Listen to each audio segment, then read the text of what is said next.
Good day mga boss, manager, amo, madam, sir, at lalo na sa inyo mga bok. Time check.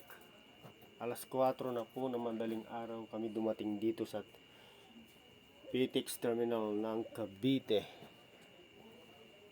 At kasama ko nga pala ang aking anak at ang aking pinsan.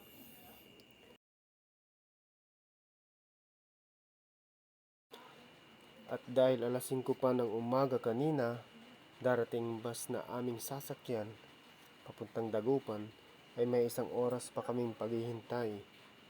Siyempre, mamamasyal muna tayo. Kunting lakad lang, na kunwari, naghahanap ka ng CR. Pero hindi naman. Siya nga po pala, sa pangalawang pagkakataon, maraming salamat po sa mga taong kumukup sa amin at umampun sa amin dyan. Ingat po kayo lagi at pagpalain po kayo ng Panginoon.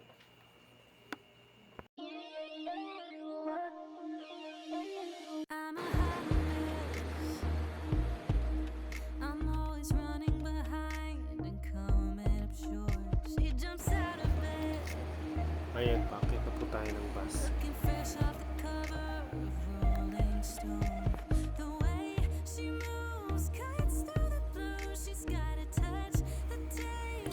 Ayan. Maya pa naman alis yung bus, kaya kakain muna tayo. Kain tayo.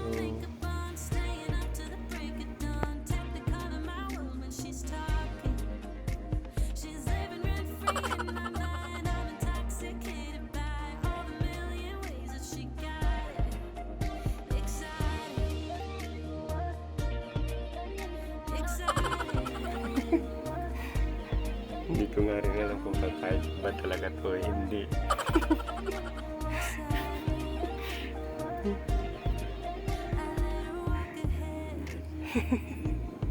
Ayun no. Ito yung gagagawa. Ayan, nakalis na rin po itong bus na sinakyan namin.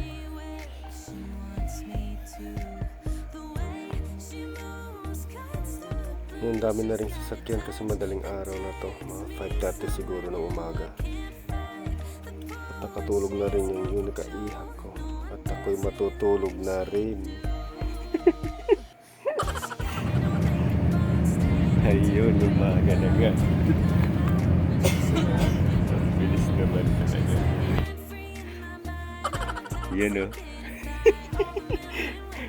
Tulog daw o. Tingin sa kaliwa, tingin sa kanan. Ang bilis naman talaga na sinakyan namin, kaya nandito na pala kami sa Rosales, Pangasinan. At bumaba po ako dahil namiss ko ang lugar na ito.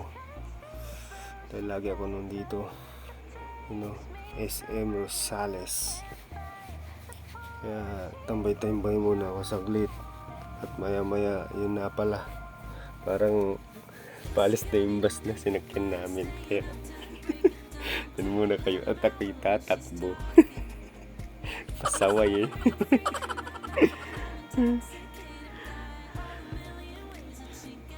Ayan. At buti pa naman nakita ko ng driver.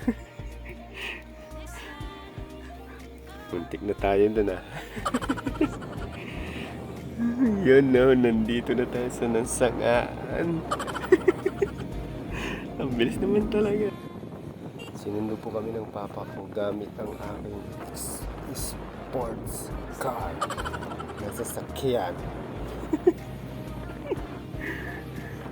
Ano kala mo, isang taon na hindi na nakakuwi. Ayan, no?